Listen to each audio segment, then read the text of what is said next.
Selamat datang di Erwin Tametompo Channel. Salam dari kami di Talaut, Tapal Batas Utara NKRI. Berikut ini, sosok Panglima Kolin Lamil, Laksamana Muda TNI Arsyad Abdullah yang banyak berkecimpung di kapal perang.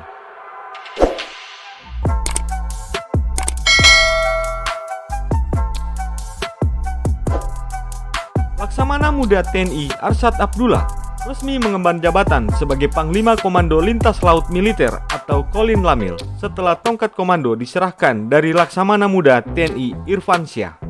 Upacara serah terima jabatan Panglima Kolin Lamil dipimpin langsung oleh Kepala Staf Angkatan Laut Laksamana TNI Yudo Margono di Markas Besar TNI Angkatan Laut Cilangkap, Jakarta Timur pada hari Senin tanggal 28 Juni 2021. Peralihan jabatan tersebut dilaksanakan berdasarkan keputusan Panglima TNI nomor Kep/540/6 Romawi 2021 tanggal 23 Juni 2021. Rangkaian serah terima jabatan Panglima Kolin Lamil sebelumnya telah dilaksanakan pembacaan memorandum Panglima Kolin Lamil pada hari Minggu tanggal 27 Juni 2021 di Mako Kolin Lamil, Jakarta Utara. Pada waktu yang bersamaan, dilaksanakan pula sertijab Ketua Pengurus Gabungan Jalasenastri Kolin Lamil dari Yuanita Irfansyah kepada Musyawarah Arsyad Abdullah. Laksamana Muda TNI Arsyad Abdullah adalah perwira tinggi lulusan Akademi Angkatan Laut Angkatan ke-36 yakni di tahun 1990.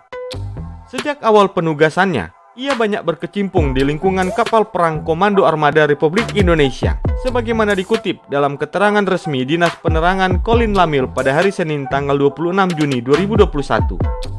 Penugasan di kapal perang Republik Indonesia atau KRI diawali dengan penempatannya sebagai asisten perwira divisi atau Aspadip Komunikasi di KRI Slamet Riyadi 352 tahun 1993 dan KRI Oswald Siahaan 354 sebagai Kepala Divisi Senjata Bawah Air dan Pusat Informasi Tempur. Selanjutnya, ia berpindah-pindah penempatan di KRI sampai tahun 2010, antara lain bertugas sebagai Palaksa di KRI Soputan 923 dan KRI Hasan Basri 382. Selesai mengikuti pendidikan reguler Seskoal Angkatan 42 di tahun 2004, beliau mengemban jabatan sebagai Komandan KRI Layang 819. Setelah jabatan tersebut, beliau juga menjabat sebagai Komandan KRI Mandau 621, Komandan KRI Diponegoro 365, dan Komandan KRI Ki Hajar Dewantara 364 pun dipercayakan oleh TNI Angkatan Laut kepada ayah dengan 4 orang putra tersebut.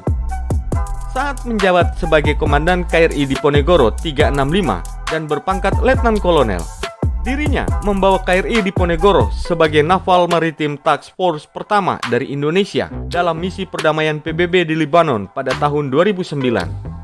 Jabatan Komandan Satuan Kapal Eskorta Komando Republik Indonesia Kawasan Timur pun diembannya selama kurun waktu 2 tahun 3 bulan dari tahun 2013 hingga tahun 2019. Sedangkan jabatannya di Pendirat, yakni sebagai Komandan Pangkalan TNI Angkatan Laut atau Lanal Pontianak dan Komandan Pangkalan Utama TNI Angkatan Laut atau Lantamal 4 Tanjung Pinang. Selain itu, jabatan perwira staf pun pernah diembannya seperti Asisten Operasi Panglima Komando Armada Timur dan juga menjabat sebagai Pabandia Renstra Paban 1, Renstra Staf Perencanaan dan Anggaran Kasal. Komandan Gugus Tempur Laut atau Guspurla Komando Armada Republik Indonesia Kawasan Barat adalah jabatan pertama ketika beliau berpangkat Bintang 1, yakni pada tanggal 8 Mei 2018, Koarmabar berubah nama menjadi Komando Armada Republik Indonesia 1 atau Koarmada 1. Alumni Sesko Angkatan 49 di tahun 2013 tersebut kemudian menjabat juga sebagai Komandan Gugus Tempur Laut Koarmada 1 selama 1 tahun 4 bulan. Atas keberhasilannya tersebut, TNI Angkatan Laut mempercayakan tanggung jawab untuk mengemban tugas sebagai Komandan Lantamal 4 Tanjung Pinang.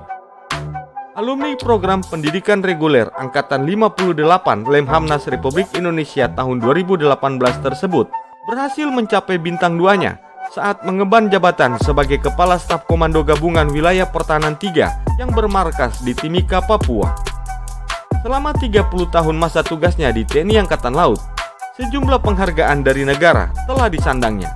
Penghargaan tersebut antara lain Bintang Jalasena Pratama, Bintang Jalasena Nararia, Satya Lancana Kesetiaan 8 tahun, Satya Lancana Kesetiaan 16 tahun, Satya Lancana Kesetiaan 24 tahun, Satya Lancana Dwi Diya Sita, Satya Lancana Dharmanusa, Satya Lancana Bakti Sosial, Satya Lancana Wiradharma Perbatasan, Satya Lancana Wiranusa Lencana Komandan KRI, dan juga menerima Satya Lancana Dharma Samudra.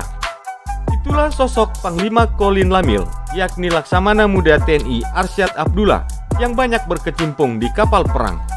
Semoga tayangan ini bermanfaat dan dapat menambah wawasanmu ya guys. Sampai jumpa di tayangan kami selanjutnya.